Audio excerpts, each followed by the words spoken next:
Sokol Медиада жаңы долбоор стартталды.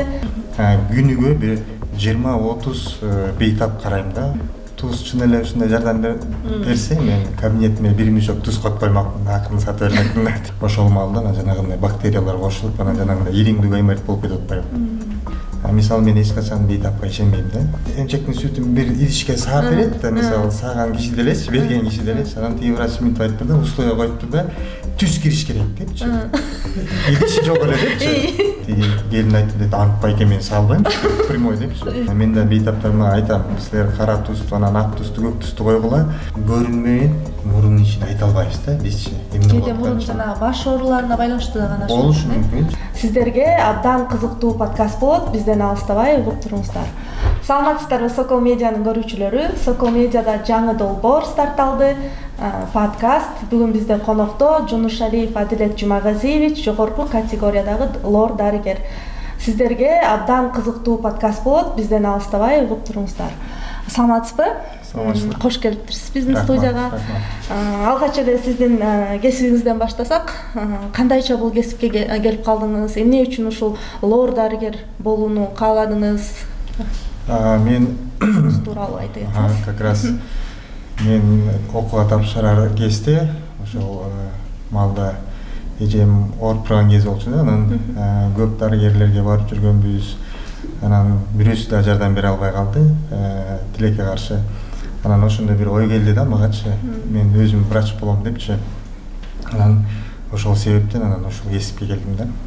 Ошол бир түрткү болду да мен үчүнчү. Биздин азыркы учурдачы көбүнчө аба бузулуп, жанагы абанын булганышынан ошол көп жаш балдар азыркы учурда байкасак, өзүмдүн да абалам, мисалы мурун бүтүп, гайморит болуп, ушундай тамак кычышуу, ушундай оорулар көбөйүп атат күндөн күнгө. Мунун эме себеби эмне деп, эмнеден ушундай болуп атат деп ойлойсуз азыркы учурда? Эми бул себебин өзүңүз эле айтып кеттиңиз сурооңузда, бул аба ырайынын бузулушу. Эми мисалы физиологияны айтсам, мурун негизи мурундун булдирчели аябай чоң функция аткарат да. Ошол кир абаны тазалайт. Аба мисалы кургак болсо ошону нымдайт. Эгерде аба суук болсо ошону жылытат да. Анан эгерде аба аябай эле мисалы кир болсо, ошол мурундун булдирчели аябай нагрузка алат да ошодончу. Анан өзүнүн жанагындай вируска каршы, бактерияга каршы туруштугун жоготуп коет да. Анан ошол себептен азыр оорулар да көбөйдү да. Анан мен азыр жумушта келдим, түз эле силердин эфириңерге. Күнүгө бир 20-30 бейтап карайм да. Көбүнүкү эле ошо мурду менен мурду оорулары менен келишет да.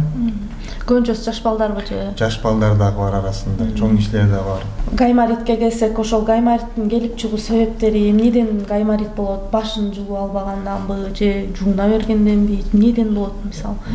Азыр как раз ошо гаймориттин сезону деп айтып койсом болот. Себеп дегенде азыр мисалы октябрь айларынан баштап, могу жазга чейин, күн жылганга чейин аябай вирусный инфекциялардын маалы да. Анан гайморит негизи өзү вирусный инфекциядан башталат. Кадимгидей эле баягы грипп болуп ооруп атпайсызбы? Ошондо баарыбыз билебиз, ооруп жүрөбүз, мурдубуз бүтөлөт, тамагыбыз кычышат дегенде тамагыбыз ооруйт. Ошол моментте вирустар биздин мурдубуз аркылуу кирет да организмгечи. Анан вирус баягы биздин мурдубуздун булдирчелинин клеткаларын баягындай поражать эткенде деп коет да, орустар айтканда, ошол клеткалар анан шишийт, ткань шишийт баягы. Анан шишигенде баягы мурдубуз бүтөлүп калып атпайбы? Ошондо могу гайморовый мурун болсо, мурунун жанында көп көңдөйлөр бар да, гайморовый пазуха, лобная пазуха. Ошолордун жыртыкчалары жабылып калат да. Анан ошол пазухаларга аба кирбей калат.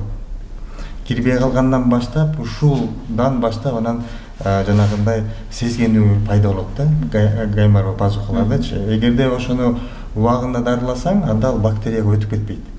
Эгерде мисалы көбүнчө мен байкап жүрөм, биз грипти эми тоготпойбуз да, кыргыздар тоготпойбуз да, бырылдап шырылдап, балдар спырылдаса урушуп калабыз, барып чимкирип кел депчи, өзүбүз деле чимкирип жүрө беребиз, бирок эч кандай мурунга процедура жасабайт экенбиз да, мындай ойлоп көрсөмчү. Анан ошондо биздин организмибиз баягы вирусный инфекцияга жеңилип анан ошол маалда жанагындай бактериялар кошулуп анан жанагындай ириңдүү гайморит болуп кетип атпайбы. Ириңдүү гайморит болгондон кийин андан ары өрчүп кетсе эмне болот? Өрчүп кетет, көзгө жанагындай өрчүшү мүмкүн, көзгө мээге тээп кетиши мүмкүн, баягы ириң. Башка дагы ошо башка эмне. Анын алдын алып убагында дарыланыш керек экен, Албетте. Анан мисалы гайморит дегенде ошол мурун тазалоодо же болбосо биз жана азыр элдик медицина деп бизге деле эмеге сайтыбызга жарнама берип калышат да. Гайморитти тиги эме кылып от менен дарыласак эле эртең эле жок болот деп. Анан дагы эл арасында сөздөр бар, тиги кара туз менен эле чайкап койсоң тип эле тип басылып калат. Дагы бир эмеси бар, тиги пенициллин менен эле 2 күн дарыласаң эле бүттү, тип эле жок болуп анан кетет деп айтып, ошого да ишенип кара туз менен чайкап жана кочкор туз менен ушинтебиз го. Ошолор туурабы негизи? Элдик медицина. Туздан баштайлы. Туздан баштайлы. Эгерде туз чын эле ушундай жардам берсе, мен кабинетиме бир мешок туз коюп коймокмун, акырын сатып бермекмин. Ушулар ушу менен чайкагыла дейчи. Анан эми негизи баягы кыргыздарда көп угуп жүрөм, кара туз менен чайкайбыз, атайын алдырышат экен кара туздучу. Эми бирок анан ал кара тузду сууга аралаштырып, кийбиркилер көбүрөөк кошсом, наоборот, эффект берет деп аябай көп кошуп таштайт, бирок ал мурунун ичин аябай кургатып таштайт да. Мурунду кургап таштайт. Ошон үчүн эң эле жакшы раствор мурунга бул обычный физраствор да. Ошо менен жууш керек негизи. Анан мен да бейтаптарыма айтам, силер кара тузду, анан ак тузду, көк тузду койгула, обычный эле баягындай эле физраствор менен жууп турсаңар, ошодон өтөр жок депчи. Анан бирок эми баягы туз деген аяктырбайт, туз деген ошо баягы дарылоонун бир немеси да, баягы жардамчысы да. Анан от деп калдыңыз, эми от менен мен деле жакын арада көрүп баштадым. Аябай көбөйүп кетти. Аябай от менен рекламалар аябай катуу болуп атат. Мен өзүмгө да ишенип кетип атам. Чын эле мен да ошондой ыкмага өтсөмбү депчи. Анан бирок мен баягы бейтаптар көп келип жүрөт, анан өздөрү айткылап атышат да, мен отко дагы бардым, жардам берген жок гаймориттен депчи. Анан мен сурайм да, мага да кызык болду да. Барганда эмне кылат экен десем, айтат, эми биз барганда өздөрү айтат да, обычно пациенттерчи, эмне болду десең, менин гайморитим бар дейт да. Еще аныктай элек ал диагнозчу.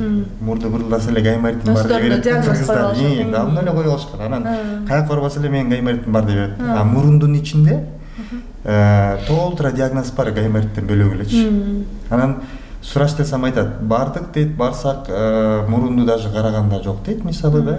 Анан сразу эле ошо биздин сөзүбүзгө ишенип эле, мен өзүм көргөн жокмун, элдин сөзүнөн айтып атам да. Анан ошого эле жанагындай от менен, от ыкмасы менен дарылайт экен да. Анан медик катары эми бизде университетте антип үйрөткөн эмес да.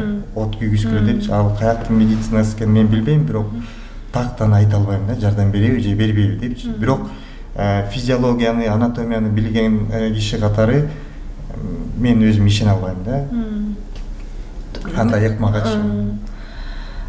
Значит, алар көбүнчө ошо диагнозун текшербей туруп эле коюшат окшойт да анда. Мисалы бизге келген пациенттер биз жанагындай эндоскоп менен карайбыз, заманбап камералар менен. Мисалы мен эч качан бейтапка ишенбейм да. Мисалы мен гайморитмин десе дагы ишенбейм. Сиз өзүңүзгө диагноз кое аласызбы? Анан мен карайм, сурайм, прокурорго окшоп миллион суроо берем. Себептен ал бизге информация докторлоргачы. Анан эндоскоп менен көргөндөн кийин, анан баягы гайморитти аныктагандан кийин мен диагноз коюп бере алам да. Анан ошого жараша жанагындай дарыларын жазып берем да. Жана спрей чача берип аллергический болуп анан жана нафтизин колдонушат го. Көнүп калышат. Ошо нафтизинден кантип кутулсак болот? Не болобу?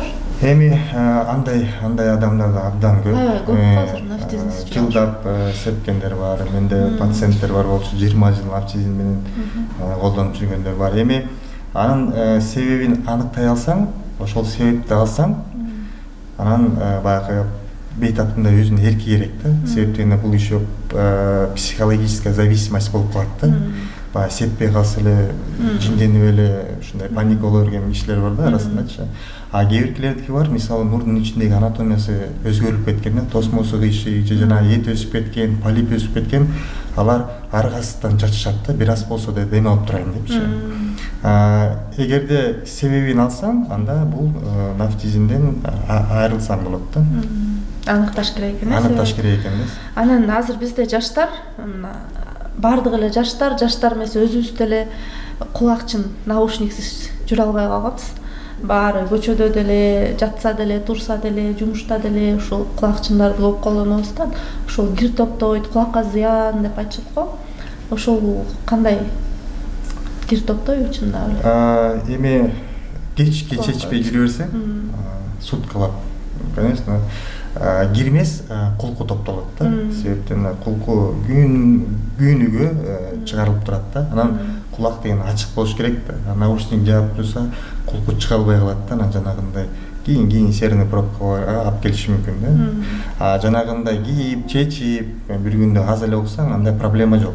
Жанагындай сера топтолгондон үчүн. Бирок кулактын угушунан начар да. Себептен жаштар жанагындай музыканы коюп, аябай катуу угушат да. Анан катуу укканда биздин кулактын жанагындай органдары бат немеден чыгат да. Баягы эмес, жарактан, керектен чыккан сыяктуу болуп калат. Жарактан чыгып калат да. Ошон үчүн эми вообще укпагыла деп да айтпайм. Угуш керек, бирок аябай катуу эмес, анан аябай көпкө эмес да. Анан ушул канча жыл болуп калды? Иштегениңизге көп эле жыл болуп калса керек. 9 жыл болуп калды. 9 жыл аралыгында бир сиздин кесибиңизге мисалы кандай бейтаптар келет, эң мындай бир эсиңизде калган бир окуя болду беле мындай? Мисалы мага приемга бир байке келген. Анан сураштырып келсем, көп жылдан бери уланан ириң агат экен да. Анан келип, анан мен сурап калдым да, байке буга чейин кандай дарылоо кылды, кандай десем, анан айтып калды, эми докторго барып жүрдүм, ар кандай дарыларды куюп жүрдүм деп. Анан акыркы жолу качан бардыңар деп сурап калдым да, кайсы дарыгерге бардың десем, ошентип айтып калды. Анан тиги дарыгердин лечениясы барбы колуңарда десем, жок, ал мага эмчектин сүтүн куй деп рекомендация берди деди да. Анан мен тактап сурайын дедим да. Ал чын эле дарыгерге бардыңызбы, лор врачка десем, ооба дедим депчи. Десем, анан ал айтты дейт. Мен угуп жүрөбүз да, эмчектин сүтүн куюш керек, куюп эле жүрчү. Мурунга деле тиги дагы эле, эми бул вообще туура эмес нерсе да. Анан ал врач дагы минтип айтыптыр да. Мисалы эмчектин сүтүн бир идишке саап берет да, мисалы саган киши делечи, берген киши делечи. Анан тиги врач минтип айтыптыр да, условия коюптур да, түз кириш керек депчи. Идиши жок эле депчи. Анан мен аябай таң калып, мага да кызыктуу болгону мен дальше сурап баштадым. Анан айттым да, таптыңызбы дедим да. Анан байке айтып калды.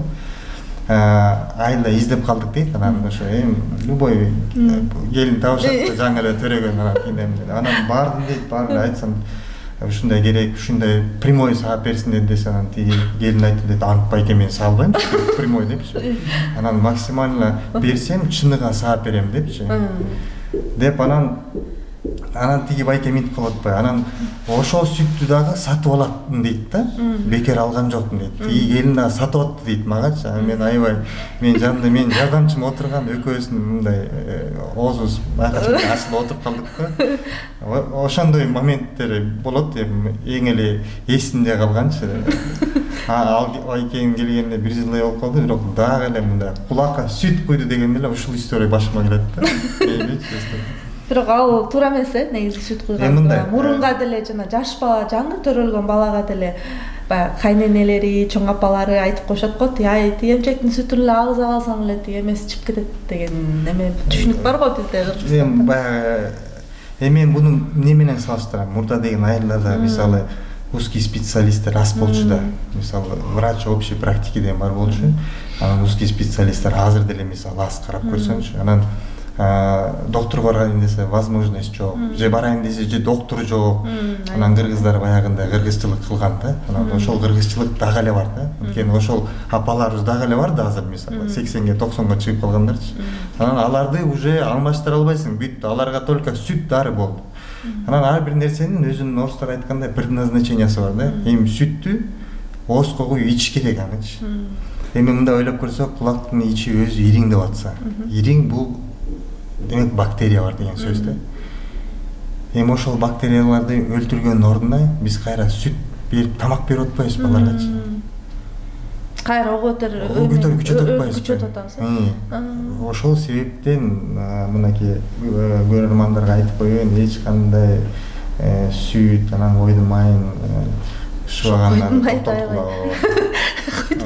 мен дагы эле угуп жүрөм. 21-кылым болсо дагы мен дагы эле угуп жүрөм. Мага себеп дегенде ар кайсы региондордон келишет, ошон үчүн дагы бир жолу айдайын токтотуп калгандай эле. Анан азыр баарыбыз эле мен баш болупчу, мисалы мен баламды сиз эме дарыгерге баргы чакты кулагын тазалаган өнөрүм бар болчу да, жанагы кулак тазалагычты алып алып эле жаткырып алып, кулкусу да кургак кулку. Анан жаткырып алып эле тазалап, анан чыгара албай эле кыйнала берчүмүн да.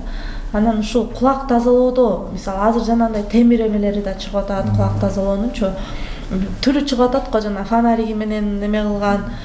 Кулакты өзү кандай туура тазалаш керек? Мына азыр алып келиптирсиз го, ошо кандай туура тазалап, баягы кээ бирлер айтат тазалап, кээ бирлер тазалаба депчи. Анан эмне кылыш керек ошону туура эмеге көрөрмандарга көргөзүп берип койсоңуз. Негизи кулку могу сырткы кулак деп коет, могу проход. Анан ушул преддвериясында кире бериш жагында атайын өзүңөр көрсөңөр деле керек, атайын чачтар өсүп турат да. Бундагы Алла Таала жөн жараткан эмес да. Себеп дегенде жанагындай курт кумурскалар, ар кайсы чаң ыпыр-сыпырлар кирбеш керек да кулакка. Анан экинчи защитный функция кылып туруп, ушу кулкуну чыгарган да. Кулку ушу кулактын ичинде бир определенный среда кылып турат да. Ал ошол среда жанагындай бактерия менен грибок деген бар го. Ошолорго жагымсыз жер болуп калат да. Анан биз баягындай кечке тазалай берсек, биз наоборот аларды чакырып атпайбызбы. Тазалап койдум, келгиле, защитаны алып койдум депчи. Ошон үчүн мен пациенттериме мынтип айтам да. Эгерде душтан кийин кулакты жанагындай палочка менен, сиз айткандай фонарик менен чукубагыла, кереги жок, кулку деген керек нерсе, ал кир эмес депчи. Анан душтан кийин биягын эле преддвериясын жанагындай эле кургатып коюш керек. Болду. Кулактын өзүн тазалай турган функциясы бар. Мисалы кичинекей балдар чуркап, ойногондо акырын-акырынан жанагынтип какаштанып түшүп турат да. А кээ бирки кулкулар бар жанагындай суюк, анан коюу, алар чыгышы бир аз кыйыныраак. Ошон үчүн эгерде көптөн толуп баштаса, өзүңөр чукубай, өзүңөр ата-энелерге айтам, өзүңөр чукубагыла, анда докторго барып тазалап туруш керек. Себеп дегенде дагы бир жолу айтайын, бизге приемго да көп пациенттер келет, балдардын эричте болуп, ушу баламдын кулагын чукуйм деп, канатып алдым депчи. Анан биз кулактын ичин карасак, тарсылдактарын жарып алган болот да. Ошондой случайлар да болот, ошон үчүн абайлаш керек да. Эми ушу тазалаган жактан эле баштасак, мурун тазалагандарчы, мисалы көбү шприц менен аттырып коет, же болбосо жанагы өзүнүн положениясына туруп тазалаш керек го, бир эмеси бар, ошонун да ыкмасын көрөсүз го, баягы туура эмес тазалап алыш, кулакка кетирип алып, кулакка зыян кетирген учурлар көп болот го азырчы. Ошону кандай туура кылып тазалаш керек? Эми мында анда бул макетти алайын, мурундун кулакты ордуна коелу. Мисалы могу мурун да негизи. Анан мурунду кандай кылып тазалайбыз деген суроого мындай жооп берет элем да. Негизи могу носовая раковина деп коет да. Бул нормальный анатомическая структура мурунда жайгашкан да. Эми биз жанагындай сасык тумоолобу, грипп болобу, гайморит болобу, ушул эттер шишит да. Канчалык эт шишсе, ошончолук аба өткөн жолдорду жаап калат да. Анан биз жанагынтип дем албай калып атабыз да. Ошол учурда мурунду жууган болбойт. Себеп дегенде бир жагынан суу кирип, экинчи жагынан да оңой чыгыш керек. Ошондо бир жагынан кирип, мояктан көрүп атасыңарбы? Жети деп турбай, ошол жети могу кулактын трубасы. Могу кулактын трубасы да. Мына жети. Ошол суу келип бияка такалып, тияктан чыкпай калса, анда бул трубага кирип кетет да, анан жанагындай кулактын сезгенүүсүн кулакты сезгенип кетет. Острый тип болуп. Ошон үчүн биринчи мурун жуурдун алдына өзүңүздүкүн жуйсуңарбы же балдарыңыздыкын жуйсуңарбы, дем алганын ачып алыш керек. Анын үчүн атайын жанагындай мурун ачкан спрейлер бар. Ошону себесиңер, 5 мүнөт күтөсүңөр, анан мурун ачылып калгандан кийин анан жуусаңар болот. Анан жууганда дагы туура жууш керек. Биздикилер жанагындай шприц менен жууйт, ар кайсы кээ чака менен деле жууп таштайт окшойт. Чыкса түрлөрү көп да, ар ким ар кандай жууйт. Бирок эми атайын бөтөлкөлөр бар, азыр аптекаларда сатат, оңой эле алса болот. Ошол бөтөлкөлөр чыгарылып атканда ошол мурундун анатомиясын ылайыкташып жасалган да. Ошон үчүн шприц деген болбойт. Шприц ал жанагындай укол жасаш керек же капельница жасаш керек да. Жана мындай азыр жаш балдардыкы чыкпады, такап туруп сорго алышат. Ошолор жакшы эле. Ал жакшы. Ал аны аспиратор деп коет. Себеби энди кичинекей балдар чимкиргенди билбейт да. Ошон үчүн жанагындай сордуруп алабыз да. Жакшы. Эми биз ошол жана да жогоруда айтып кеткендей, ушундай оор дарыгер келет, кандай суроолоруңуздар бар дегенде аябай 300гө жакын суроо жазышыптыр Инстаграмга. Ошолорду четинен эми 300 суроого баарына жооп берип жетишпейбиз, баары окшош эле экен негизичи. Анан алар дагы аябай күтүп атышат көрөрмандарыбыз. Анан ошонун четинен айтып кете берейин. Кулагым тарсылдагы жарылган. Кулагымдын тарсылдагы жарылган дейт. Укпай баштады, эмне кылсам болот дейт. Эми бунун негизи бир эле жолу бар. Тарсылдак эгерде жарылып калган тешик болсо, анда тарсылдакты операция жолу менен алмаштырыш керек да. Тарсылдак баягы бүтөлбөй тур. Тешик бойлон жүрө берет. Анан тарсылдак тешик болгондо ошо кулактын угушу начарлайт да. Анан дагы симптому ошо кулактан улам ириң агы берет да. Себеп дегенде бул тарсылдак барьерный функция деп коет, сыртта болгон нерселерди ортоңку кулакка киргизбеш керек да. А жыртык болсо сууга түшүп атканда кире берет да. Кирген сайын ушинтип жанагындай ириңдей берет.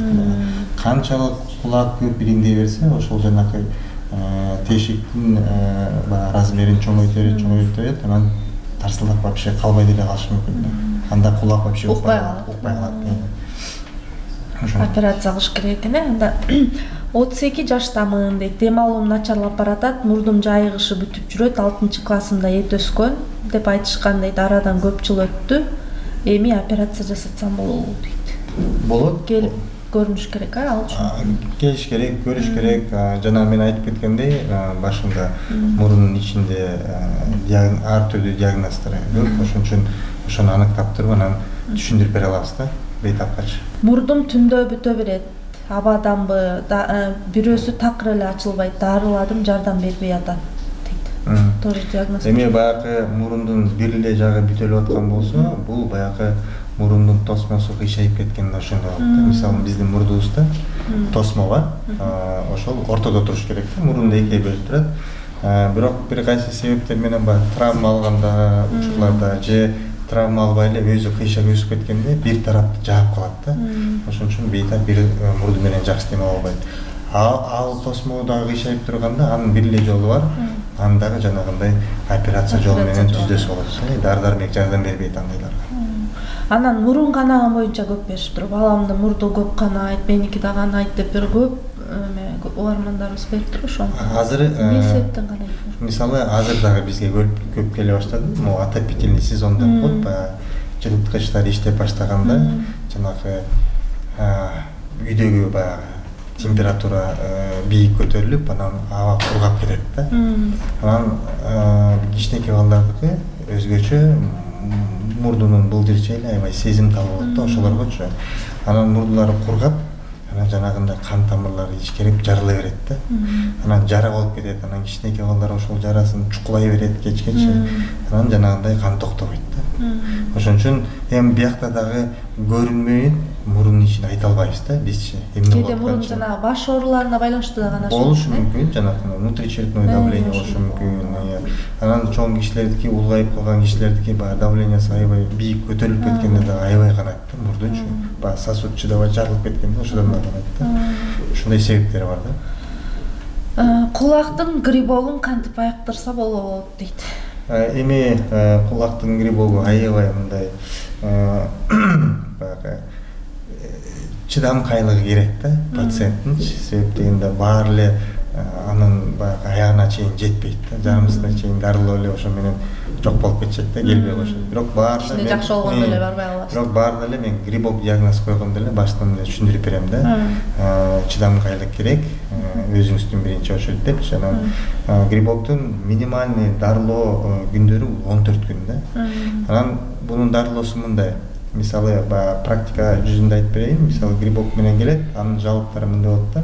Жаттандыларчы менин кулагыма аябай кычышат, анын кулагыман ар кайсы немелер чыга берет деп ымдашат деп. Анан кулагын көргөндө биз жанагындай грибокторду көрөбүз да.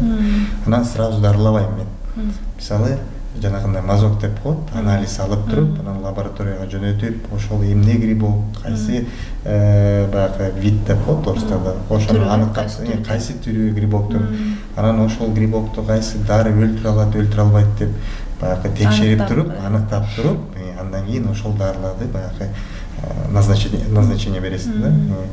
Анан мен айтып кеткенде 14 күн дарыланат грибоктон кийин. Анан 14 күндөн кийин дагы өзүнүн күндөрү бар да. Бирок ошол убагында дарылаш керек. Убагында дарылап туруш керек, көрүп туруш керек. Себептен грибокту дарылап койгондон кийин дагы бир убакыт өткөндөн кийин кайра башталып кетиши мүмкүн. Анан грибоктун себептери баягы сахар бар кишилерде болот, грибок. Анан кулагын кечке чукулай берген кишилерде болот.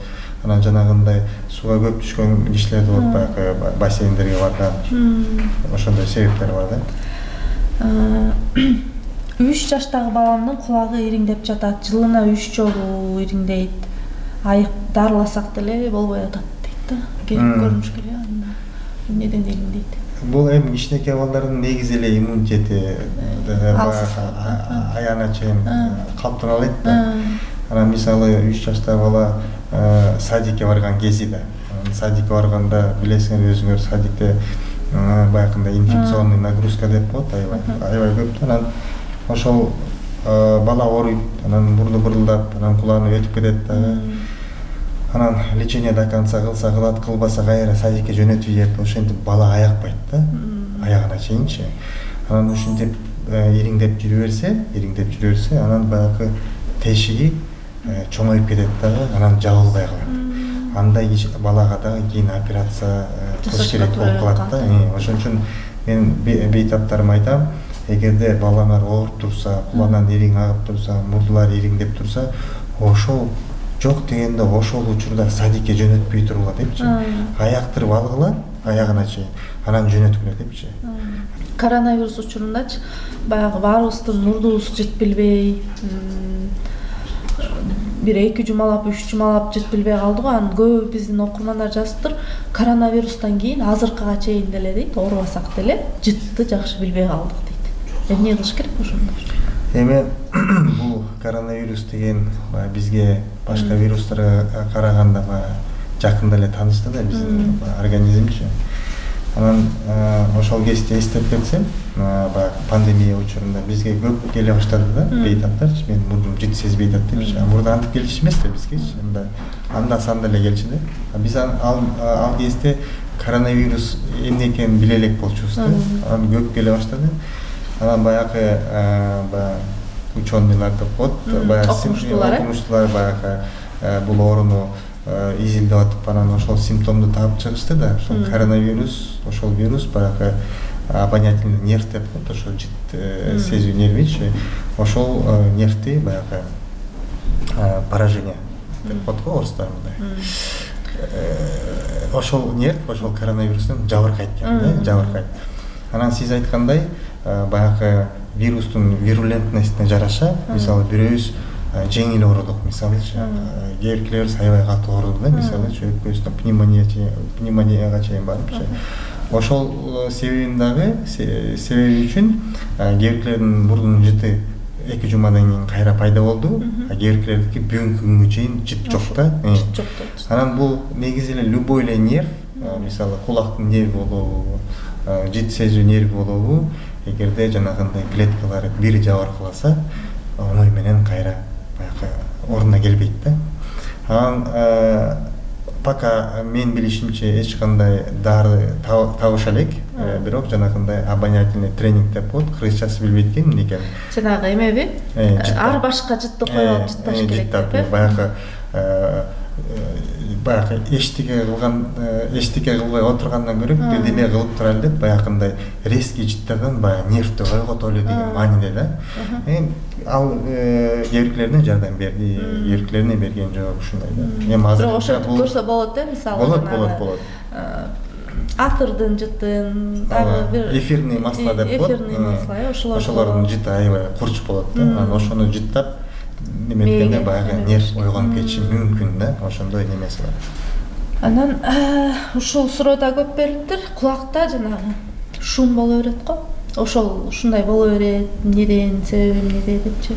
Бул мындай, негизи кулак жана мен айтып кеткендей үчкө бөлүнөт да. Анан могу улиткага окшош турганы бул ички кулак деп коет, внутренний кулак. Эми ушул кулактын ичинде майда көзгө көрүнбөгөн нервный клеткалар бар да.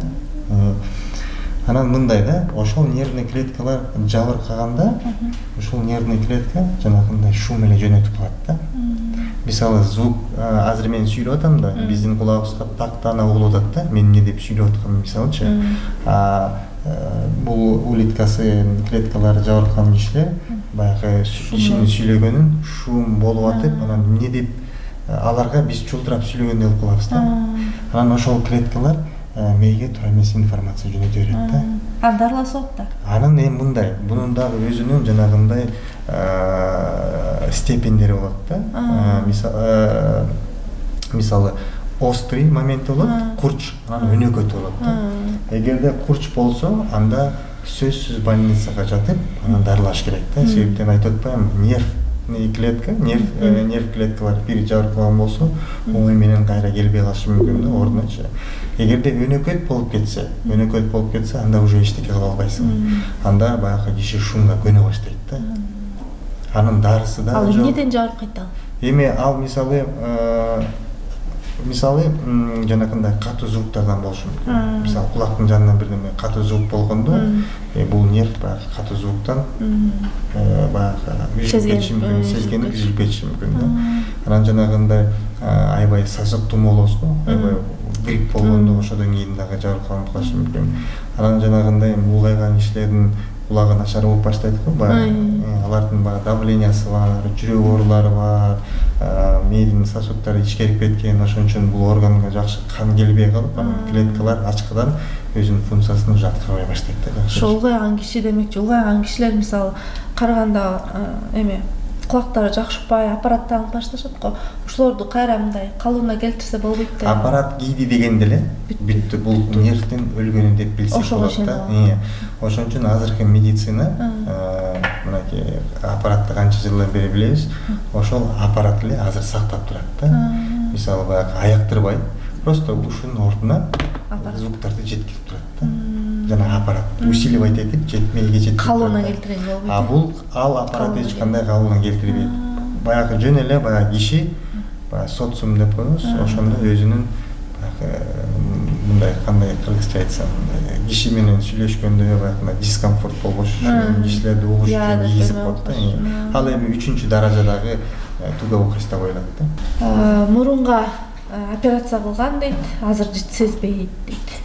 Неден сезбей калышы мүмкүн? Эми негизи ал операция менен эмне операция экенин биринчиси аны жазбай калыптыр. Себептен мурунда операциялар көп да, полип болушу мүмкүн, башка болушу мүмкүн. Ошо аденоид, полип дегендерди операциясыз айыктырса болобу деп да. Ооба, аденоид мисалы полиптен жана эт өсүп кеткенби же ошонусу? Аденоид деген башка, полип деген башка. Экөө башка немелер да, эттер да. Кыргыздарда жалпы эт деп коебуз, бирок аденоид көбүнчө жаш балдарда кезигет да. Ал мурундун аягына, мына моягында көрдүңүзбү, тогуз деп турбайбы? Ушул аденоид эти деп коет да. Анан кийин кичинекей балдардын аденоид эти монтип 7-8 монтип чоңоюп жаап таштайт. Ошондо бала дем ала албай калат. Эми бунун дагы степендери бар. Эгерде биринчи, экинчи болсо, анда аны дарылап эле жөн эле баягы карап туруш керек да. Эгерде 3-чү даражадагы өсүп кеткен болсо, анда аны уже сөзсүз алыш керек. Себеп дегенде аденоид эти могу турбаны, жана айтып атпаймынбы, жетини жаап калат. Жети болсо могу турба. Аденоид эти жаап калса, кулак сезгене баштайт да. Укпай баштайт, кулакка суу толуп баштайт. Мына көчө эле мен 2 операция жасадым. Эки кичинекей балага, бирөөсү 6, бирөөсү 5 жаш. Булар мага 1 айбы, 2 ай мурун келишкен. Ал кезде алар ооруп турган кези болчу. Мен айткам, биринчи мурдуңарды дарылап келгиле. дарылап келгенден кийин деле мурдун эти кичирейген жок. Эң негизги симптомдору бала коңурук тартып баштайт да, аябай чоң кишидей болупчу. Анан кайра эле биздин баягы кыргыздар коңурукка көп маани бербейбиз да. Кичинекей бала коңурук тартып атса, атасы тартат, атасын тартпаганда атасына шылтый беребиз да. Болбосо атасы да тартпаш керек коңурук. Коңурук бул норма эмес да. Коңурук дегенде эле кичинекей бала ошол аденоид эти өсүп кетти деп билишибиз керек да. Алдырыш керек аны уже. Аны айтып атпаймынбы, немесине степенине жараша. Эгерде 3-чү степень болуп полный жаап кетсе, анда аны сөзсүз алдырыш керек. Алдыргандан кийин жакшы эле. Алдыргандан кийин буюрса, сону кайра өчүшүп эме кайра өсүшү мүмкүн. Ал өсүшү мүмкүн. Себептен бул алып атканда биз орду түйү менен алып таштабайбыз. Себептен ал аябай керектүү орган. Кичинекей балдарга, себептен бул иммунитеттин органы да. Ошон үчүн баягы аба өткөн жолдо эле бир аз бошотпойбуз, а так үстүнө калтырабыз да, кайра эле өзүнүн функциясын улантыш үчүнчү орган. Дагы көп келген суроо бул ангина болуптур. Ангинаны дейт, операциясы эле айыктырса болобу? Негизи эле ангина эмнеден пайда болот? Алдын алып мындай эме кылса болобу? Ошол өөрчүтүп пайда болбош үчүн танзелит деген оорулардычы? Танзелит, ангина бул бир эле оору да. Алар дагы куруч болуп бөлүнөт, алар дагы баягы өнөкөт болуп бөлүнөт да. Анан ангинанын дагы 80-90% бул вирустный инфекция да. Анан вирусный инфекция эле барып чуркап барып өзүбүз аптекадан антибиотик алып иче алып атпайбызбы? Алып тура эмес да. Эң коркунучтуу ангина бул стрептокок бактериясынан келип пайда болгон ангина да. Ошол ангина жанагындай жүрөккө өзүнүн таасирин берип коюшу мүмкүн. Белгиси кандай анын? Эми анын белгиси ал мисалы вирусный болсо, вирусный тонзиллофарингит деп коет. Анын белгилери мисалы обязательно мурун бүтөлөт, тамак ооруйт, жөтөл пайда болот да, вирустун белгилери да. А жанагындай стрептокок менен келген ангина болсо, ал мурду бүтөлбөйт, жөтөлбөйт, бейтап ооруп калган бейтап аябай тамак ооруйт да. Баягы жута албай калат, не то что тамак жеген, өзүнүн шилекейин жута албай калат да, ооруганданчы. Анан могу бестер шишип калат, кадимкидей кол тийиспей ооруп калат. Анан температурасы да 39-40ка чейин көтөрүлүп кетет да. Ошондой анан бизге келип биз тамагын караганда жанагындай небный миндалина деп коет, жанагы без тамак без депчи, ошонун сыртынын баары ириңдеп кетет да.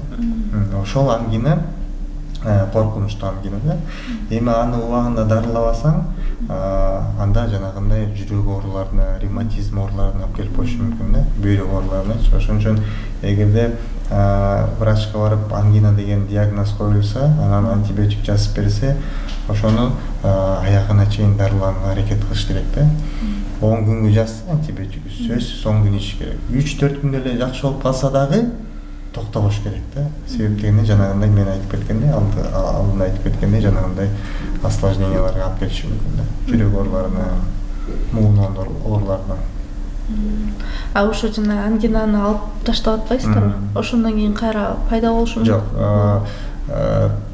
Ангинаны алганда биз орду түйү менен алабыз да, капсуласы менен орган полный алып чыдайбыз. Ангинаны алгандан кийин орган жок болгондон кийин ал оору деле жоголот да. Башын кийип таштасаң башың оорубай калат дегендейчи. Аны алып салгандан кийинчи мындай ички органдарга таасирин тийгизбейт? Эми бул мындай да, мурда советтер доорунда бул операцияны аябай көп жасашкан да, аябай көп жасашкан, себептен коркушкан да жанагындай осложнениялардан.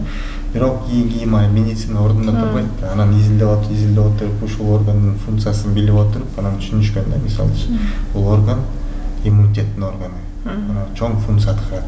Ошон үчүн строгий көрсөтмөлөрдү жазып койгон да, хирургдун ар кимге ала бербесин депчи. Анан мисалы көрсөтмөлөр бар да, эгерде ангина мисалы аябай часто жанагындай осложнениялар берип атса, анда алдырыш керек да. Алдыргандан кийин баягы иммунитеттин бир аз бир даражада ыйлап калышы мүмкүн иштегени, а бирок жанагындай осложнениялар болбойт да, жүрөк ооруларына, бөйрөк ооруларына. Ангина адамдан адамга жугат дегенчи? Жугат. Эмне аркылуу жугат? Ой, монтип сүйлөшүп отурсаң эле жугат. ал вирустун мисалы жугат. экөөбүздүн бирөө сангина болсок, Кудай сактасын, ушунча эле тамак жеп эле сүйлөшүп отурганда сиз сүйлөп атасыз да. Азыр микроскоп менен карасак, мен оозуман да көп учуп атат, сиздикинен да көп учуп атат. Анан ошол бактерия воздушно-капельный путь деп коет. Ошентип анан сиздин сууңузга тиеп, сиз аны ичип аласыз, билбей суусап кеттим деп, анан эртесичи 4-5 күндөн кийин ангина болуп каласыз. Эми ушул оорулардын баарын алдын алып, оорубаганга аракет кылыш үчүн эмне кылыш керек? Эми жанагындай алтын золотая таблетка деп коет го. Алтын дары жок. Эми жаш балдар көп ооруп атат, мисалычы азыркы учурдачы. Эми сиз өзүңүз башында айтып кеткендей, бул экология. Биринчи очередь экология, аба райы тазалаш керек да негизичи. Экинчиден биздин күнүмдүк жеп аткан тамагыбыз. Иммунитети. Ошол биздин иммунитетибиз 3 фактордон көз каранды да. Биринчи очередь биздин жеп аткан тамагыбыз, кандай качестводо тамак жейбиз, кандай түрдө тамак жейбиз. Көбүнчө биз кыргыздар рационубуз аябай узкий да. Бизге үйдө эт болсо эле болот, анан ун болсо эле болот да. Ошолор болсо эле болот да. А так желательно, конечно, баарын айтпайм. Баягы жашоо тиричилигине жараша ар кимдики. А так, конечно, баягындай фрукты көп жеш керек, овощ көп жеш керек, жанагындай клетчатка, чөп сөптөрдү көп жеш керек да негизичи. Анан экинчиден баягы уйкубуз убактысында болуш керек да. Мисалы минимал 7 күнүгө минималдуу 7-8 саат укташ керек, эс алыш керек. Кээбиркилер жумушуна байланыштуу күнүгө 3-4 саат уктайт, анан баягы организм истощение болуп баштайт да. Ошонун баарын эле иммунитетке неме да, таасирин берет да. Анан үчүнчү, конечно, биздин күнүмдүк кыймыл аракетибиз обязательно жанагындай спорттор менен машыгып туруш керек, жок дегенде велосипед терип туруш керек, жок дегенде кечинде гулейт этип туруш керек, баягы булчуңдар иштеп туруш керек да. Ушул 3 фактор менимче ошол иммунитетти чыңдай турган нерселер да. А жанагындай аптекаларда, рекламаларда көп берип атпайбы, баягындай иммуномодулятор, иммуностимуляторлорго мен өзүм жеке оюм, мен аларга ишене албайм да. Эгерде ишенсем, эгерде алар чын эле ушундай иммунитетти көтөрө турган дарылар болсо, анда биз дарыгерлер мурда эле жумушсуз калмакпыз да. Анда эч ким оорубай калат эле да. Жа витамин баттар. Анда эч ким оорубай калат эле да. Ошон үчүн мен өзүм балдарыма дагы жанагындай витамин алып бербейм. Мен баягы колдон келишинче лучше фрукт алам, ошо фруктудан жейсин депчи. Анан жанагындай клетчатка жана чөп, сөп, шыса, рационду мындай кененирээк кылганга аракет кылыш керек да. Жакшы, чоң рахмат. Көптөгөн суроолорго жооп алдык деп ишенем. Сизге эркин микрофон аягында көрөрмандарга эмне кеңеш берет элеңиз, эмне каалап айтат элеңиз? Эми дарыгер катары көрөрмандарга биринчи ден соолук каалап кетем. Экинчиден баягы өзүңөр билгендей, бул ден соолук эң негизги нерсе. Ошон үчүн ден соолукка кам көргүлө. Эгерде кулактарыңарда же муруларыңарда, тамактарыңарда кандай бир проблемалар болсо, аны коркпой эле, убакытты чойбой эле, убагында доктурга көрүнүүнү суранат элем да. Чоң рахмат. Урматтуу Сокомедианын көрүүчүлөрү, сиздердин берген сурооңуздардын баарына жооп алдык деп ишенебиз. Эгерде сиздерде кандайдыр бир көйгөйлөр жаралса, Жунуш Алиев, Адилет Жумагазиевичке кайрылсаңыздар болот. Берген суроолоруңуздардын баардыгын жообун ушул жактан көрөсүздөр. Рахмат.